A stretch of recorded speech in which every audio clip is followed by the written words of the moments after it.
तिकडे बुलढाणा जिल्ह्यात मुसळधार पाऊस सुरूच आहे। या पावसामुळे जिल्ह्यातील सर्व प्रकल्प, छोटे नदी नाले हे दुथडी भरून वाहत आहेत। मात्र याचा तितकाच मोठा फटका हा शेतकऱ्यांनाही बसलाय।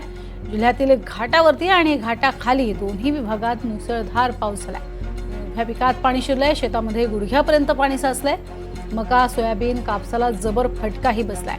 ग्रामीण भागात पावसानं हाहाकार माजवलाय। शेतकऱ्यांचं मोठ्या प्रमाणात नुकसान झालेलंही पाहायला मिळतंय।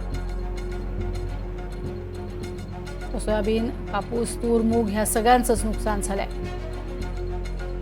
सतत 15 दिवसापासून रिमझिम पाऊस तर आहेच, पण त्याच्यामध्ये कधी मुसळधार, कधी असा चांगला पाऊस, मध्यम सरी असा चालू असल्यामुळे आता हे पीक तर कोणतंच काही कामात राहत नाही। 100% बाय पराठे पिवळ्या पडल्या आणि आता टोंग्या पाणी या वावरामध्ये थांबेलं आहे।